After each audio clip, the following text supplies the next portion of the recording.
ஷாகுல், அதாவது விஜய் கட்சி ஆரம்பிச்சிருக்கிறார், அவர் தன் பலத்தை நிரூபிக்கணும், தான் கிரெடிபிலிட்டி எடுத்துக்கணும் அப்படிங்கிறத தாண்டி இன்னொரு கட்சி கூட்டணியை உடைக்கணும், அந்த கூட்டணியோட சேர்ந்து கூட்டணி வைக்கணும் அப்படிங்கிற ஒரு பார்வை இருக்கா?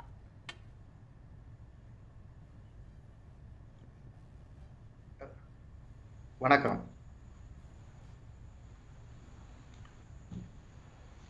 தொடர்புல இருக்கீங்க, பேசுங்க. அதாவதுமா ஒரே ஒரு விஷயம் தெரிஞ்சுங்க, தளபதி தான் முதலமைச்சராக தான் கட்சி ஆரம்பிச்சிருக்காங்களே ஒழிய ஒருத்தரை உடைச்சு இது பண்ணி அதெல்லாம் ரெண்டாவது. இப்போ இதுல தலையாய நோக்கம் என்னவா இருக்குன்னு சொன்னா, இங்க இவரை சுத்தி ஏதாவது ஒரு இது போன்ற விஷயங்களை சுத்த விடுறாங்க. இப்ப ஆதவர்ஜுனா மரியாதைக்குரிய அண்ணன் விடுதலை சிறுத்தைகளுடைய துணை பொதுச் செயலாளரா இருக்கிறாங்க. அவர் கட்சியினுடைய கழக குரலா அல்லது அண்ணன் திருமா அவர்களுடைய உள்ள கிடங்கை வெளிப்படுத்தக்கூடிய கண்ணாடியா அப்படின்றது முதல்ல தெரிய வரணும். இப்ப இங்க எல்லாரும் ஒரு விஷயத்தை என்ன தெரியுமா திரும்ப திரும்ப பேசிக்கிட்டே இருக்கிறாங்க. இங்க ஆதவர்ஜுனாவுடைய பேச்சு மையமாக பேசப்படுகிறது. இப்ப பேசுறது யாரெல்லாம் விட்டுருவோம், பேசுற கருத்துக்கள் உண்மையா இல்லையா? நீங்க பேசின முதல் ஸ்டேட்மெண்டையே எடுத்துக்கிடுவோம். திருமா பேசுறது வேறையா இருக்கு, அதுக்கு கண்ணாடியா இருந்தா திருமா பேசுனதான் ஆதவர்ஜுனா பேசணும் இல்லையா?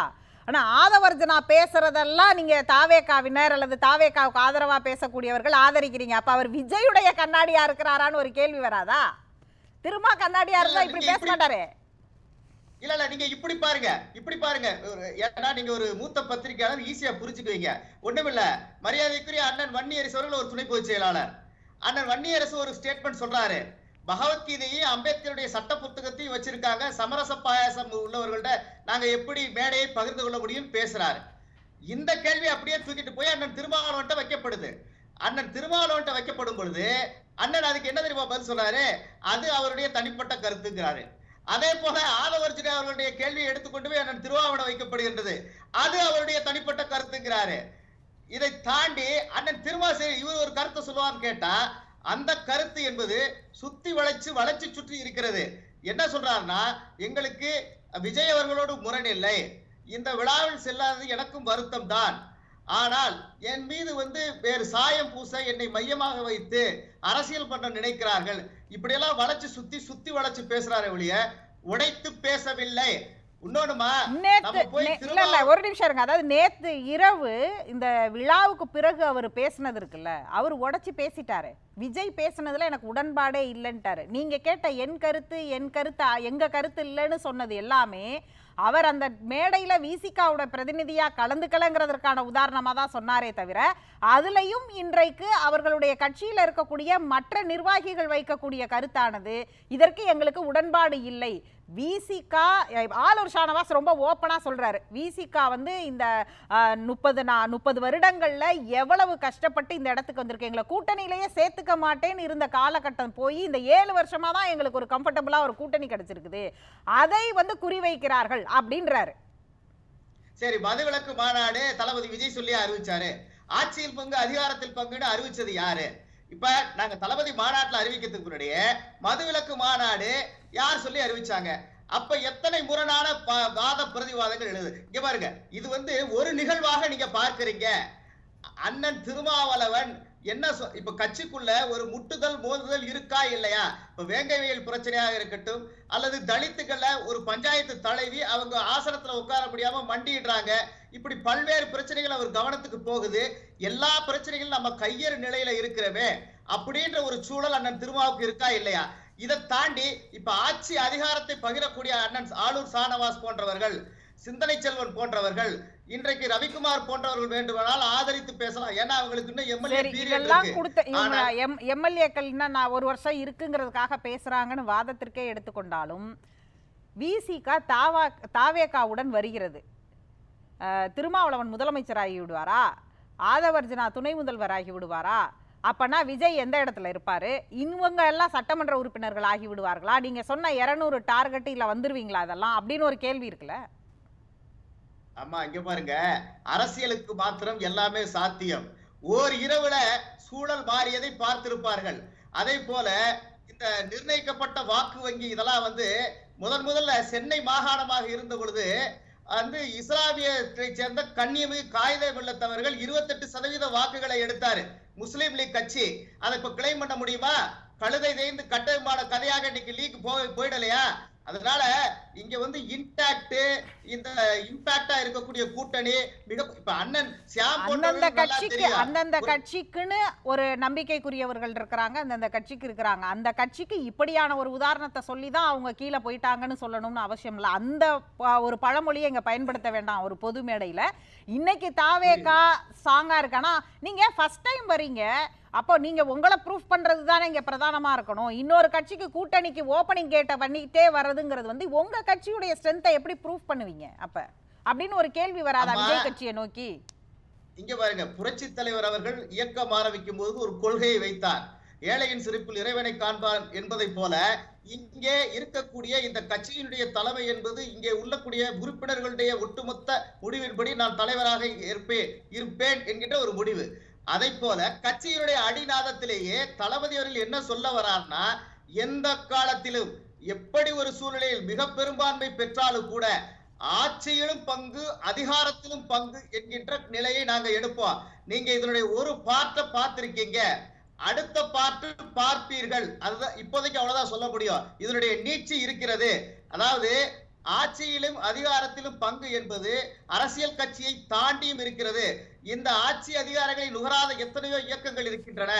இவைகளெல்லாம் ஆட்சியில் பங்கு அதிகாரத்தில் பங்கு என்ற நிலையை நோக்கி வர வேண்டும். தளபதி தலைமையும் தமிழக வெற்றி கழக தலைமையும் ஏற்று வருகின்ற பட்சத்திலே நாம் போராடி, அதாவது தாவேகாவை ஏற்றுக்கொண்டு விசிகா வரணும் அப்படின்னு சொல்ல வர்றீங்க. அதுக்குதான் நீங்க சொல்லி வர்ற இவ்வளவு நீங்க சொல்றது இங்கிட்டு சுத்துறது அங்கிட்டு சுத்துற திருமா ஃபார்முலா இப்ப உங்களுக்கும் அது பொருந்தும் இல்லம்மா. நான் அததான் முதல்லயே கேட்டேன். ஆதவ அர்ஜுனா விஜய்க்கு முதலமைச்சராக்க போகிறாரா, திருமாவளவனை முதலமைச்சராக்க போகிறாரா? உங்க பார்வை என்ன சொல்லுங்க. இல்ல இல்ல ஆதவ அர்ஜுனாவுக்கே வெளிச்சம். எனக்கு என்ன வெளிச்சம்? எனக்கு புடிபட வேண்டிய புலப்பட வேண்டிய வெளிச்சம்னு நான் ஒண்ணு நினைக்கிறேன். என்ன வெளிச்சம் தெரியுமா? அண்ணன் திருமா அவர்கள் இப்ப இவ்வளவு 24 மணி நேரத்திற்கு மேல் ஆகிவிட்டது. நிச்சயமாக இப்ப ஆதவ அர்ஜுனா அவர்கள் சர்ச்சைக்குரிய பல கருத்துக்களை வைத்திருக்கிறார் அவர்கள் இயக்கத்தை பொறுத்தவரை. அதுல எனக்கு மாற்று கருத்து இல்ல. அவர் சொன்ன கருத்துக்களில் எனக்கு உடன்பாடு உண்டு. ஆனால் ஒரு இயக்கத்தினுடைய கட்டுப்பாடு என்கின்ற வருகின்ற பொழுது அதுல எனக்கு முரணான கருத்து உண்டு. அது அவர்களுடைய இயக்க கட்டுப்பாடை பொறுத்தது. என்னை பொறுத்தவரை குட்டியை விட்டு ஆழம் பார்க்கிறார் என்றுதான் நாங்க பார்க்கிறோம். ஏன்னா இப்ப இது வந்து இந்த ஒரு நிகழ்வோட நடக்கல. ஏங்க அவரே ஓப்பனா சொல்லிட்டாரு. சொன்னதுக்கு பிறகும் வந்து அவர் ஆழம் பார்க்கிறார் அப்படிங்கறத இன்னுமே சொல்லிக்கிட்டே இருந்தா அதை எப்படி புரிஞ்சுக்கிறது? இல்ல ஒரு விஷயம் இங்க பாருங்க, யாரையும் நாம வலுக்கட்டாயப்படுத்தலாமா? யாரையும் இப்ப ஒரு கட்சியை நம்பி இன்னொரு கட்சி வந்து இயக்கம் தொடங்கப்படுவதில்லை. அதற்காக வந்து இவங்க தான் வந்து எங்களை ஆட்சி கட்டல ஏத்தணும்ன்ற அடிப்படையும் வர்றதில்லை. இப்ப சிம்பிளா நடக்கின்ற விஷயம் சுத்தி எந்த மைய புள்ளியில கடைசியில வருதுன்னு சொல்லி சொன்னா உங்களுடைய இயக்க கட்டுப்பாடு. நீங்க அம்பேத்கருடைய நூல் வெளியீட்டு விழாவுக்கு போறீங்க, ஆனால் அம்பேத்கருடைய நூல் குறித்தும் அம்பேத்கர் குறித்தும் பேசியதை விட அங்க பேசியது முழுக்க அரசியலா மட்டுமே இருந்துச்சு. அதற்கு நீங்க ஒரு அரசியல் மாநாடே நடத்தி இருந்திருக்கலாமே. அதுக்கு எதற்கு ஒரு நூல் வெளியீட்டு விழா அப்படிங்கிற ஒரு கேள்வியை எல்லாரும் வைக்கிறாங்களே. ஏமா அரசியல் சட்டமேதையுடைய விழாவில் கூட அரசியல் பேசக்கூடாதுன்னு சொன்னா என்னமா இது? அம்பேத்கர் சொன்னதை, அதாவது காஞ்சி பெரியவரை புகழ்கிற மேடை அம்பேத்கருக்கான மேடையா இருக்கு, அதை எப்படி ஏற்றுக்கொள்றது அப்படின்னு கேட்கிறாங்களே. அம்பேத்கரியத்தை வந்து தொடர்ந்து உயர்த்தி பிடிக்கக்கூடிய அம்பேத்கரியவாதிகள் எல்லாரும் இந்த குரலை வைக்கிறாங்களே. இல்ல இங்க பாருங்க, அதாவது ஒரு 10 பேருடைய நம்பிக்கையா இருந்தாலும் ஒரு அரசு அமைக்க வேண்டும் என்று நினைக்கக்கூடிய அரசியல் கட்சிகள் அனைவருக்குமான அரசியல் கட்சியாக இருப்பதுதானுமா சரி?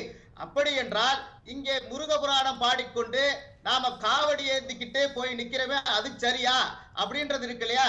தேர்தல் அரசியல்லையும் ஆன்மீக அரசியல்லையும் இங்க பாத்துருச்சு தமிழ்நாடு. அந்த இடத்துல ஆன்மீகத்துடைய ரோல் என்ன, அரசியலுடைய ரோல் என்னன்னு தமிழக மக்கள் வெகுவா புரிஞ்சு வச்சிருக்கிறாங்க. அவங்களுடைய பாதை என்னங்கிறதையும் வரலாறு சொல்லிருச்சு.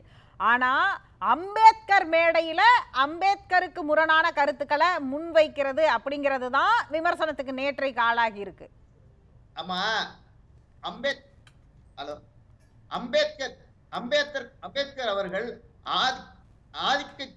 ஆதிக்க ஜாதிகள் ஏற்றார்களோ மறுத்தார்களோ, அவர்கள் இப்ப உயர் ஜாதியினராக இருந்தார்களோ யாரா இருந்தாலும் சரி, சூத்திரர்களுக்காக பேசியிருக்கிறார்.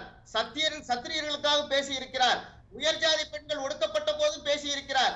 உயர்ஜாதி குழந்தைகளுக்கு கல்வி மறுக்கப்பட்ட போதும் பேசி இருக்கிறார். எங்கெல்லாம் யாருக்கெல்லாம் விஷயங்கள் மறுக்கப்படுகிறதோ அவர்கள் ஏற்கிறார்கள், மறுக்கிறார்கள். ஒரு அரசியலமைப்பு சட்டத்தை வடிவமைத்தல் எல்லாருக்கும் பொதுவான சட்ட வடிவாதம். அப்ப ஏன் ஓசி ஒரு வியூவை கொண்டு வந்தாங்க? அம்பேத்கர் வந்து அரசியலமைப்பு சட்டத்தை உருவாக்கிட்டாரு. இங்க ஜனநாயக முறையில அரசியலமைப்பு சட்டத்தின் அடிப்படையில ஒரு ஆட்சி நடைபெற்று கொண்டிருக்கும் போது அம்பேத்கர் மேடையில் மன்னராட்சி முறை ஒழிக்கப்பட வேண்டும்னு பேசுறது முரண் இல்லையா?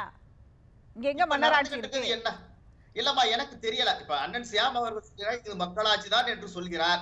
எந்த விழுமியங்களுக்காக ஒரு இயக்கம் உருவாக்கப்பட்டதோ அண்ணன் சியாம் அவர்களுக்கு தெரியும். மூத்த பத்திரிகையாளர். இந்த திராவிட முன்னேற்ற கழகம் என்பது பண்ணையார் கட்சி என சொல்லக்கூடிய காங்கிரஸ் கட்சிக்கு எதிராக இங்கே வாரிசு செய்து கொண்டிருக்கிறார்கள் விட்டா விராசுகள் என்று.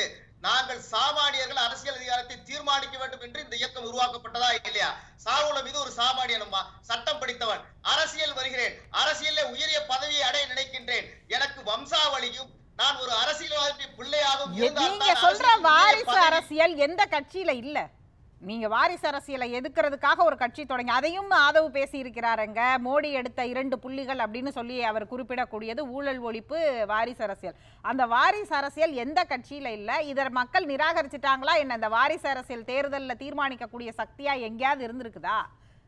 நீங்க எல்லா சாய்ஸுமே வாரிசு அரசியல கொண்டு வச்சுட்டா எப்படி அவங்க ஏற்கிறார்களா மறுக்கிறார்களா தெரியும். அண்ணா திராவிட முன்னேற்ற கழகத்திலும் வாரிசுகள் இருக்கிறார்கள், திராவிட முன்னேற்ற கழகத்திலும். அப்ப எல்லா கட்சியும் சொல்லணுமே. காங்கிரஸ் சொல்லி இருக்கணும், அதிமுகவை சொல்லி இருந்திருக்கணும், பாமகவை சொல்லி இருந்திருக்கணும், திரிணாமுல் காங்கிரஸ் சொல்லி இருந்திருக்கணும், சமாஜ்வாதி கட்சியை சொல்லி இருந்திருக்கணும். இந்தியா ஆம் ஆத்மி உட்பட எல்லா கட்சிகளும் இருக்கிறார்கள்னு வச்சுக்கிடுவோம். அப்ப எல்லா கட்சி பெயரையும் சொல்லி இருக்கணும். அதுக்கே வெறும் திமுகவை மட்டும் சொல்ல வேண்டும் அப்படின்னு ஒரு கேள்வி வருதுல. சிறப்பு சிறப்பு சிறப்பு. இதைத்தான் நான் எதிர்பார்த்தேன். இங்கே ஆட்சி அதிகாரத்திலே இருக்கக்கூடியவர்கள் யாரை அகற்ற வேண்டும் என்று நினைக்கின்றோமோ அவர்களை நோக்கித்தானே விரலை நீட்ட முடியுமே ஒழிய 2026 இருக்கிற ஒருத்தரே அதை செய்வாரா? யாரு?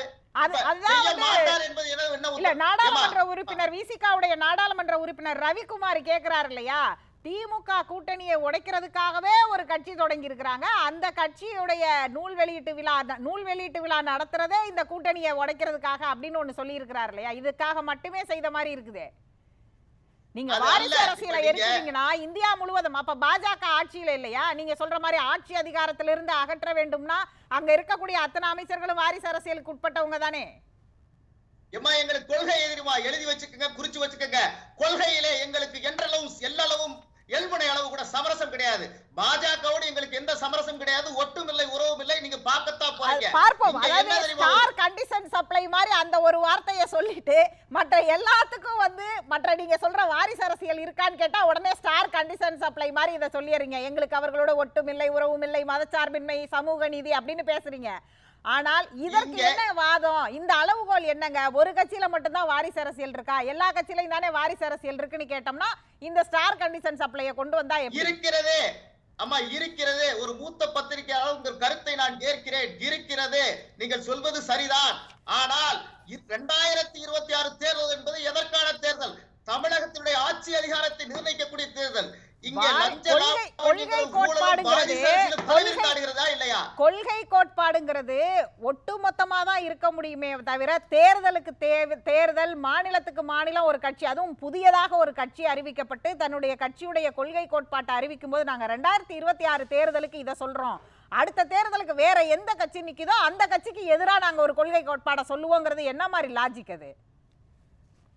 கடந்த காலங்களில் அரசியல் கட்சிகள் தேர்தலுக்கென்று கொள்கைகள் வகுத்திருக்கின்றன. திராவிட முன்னேற்ற கழகம் பாஜகவோடு கூட்டணி வைத்ததே, அப்போது கொள்கை சமரசம் செய்ததே, அது தேர்தலுக்காக வைத்த கூட்டணியா இல்லையா?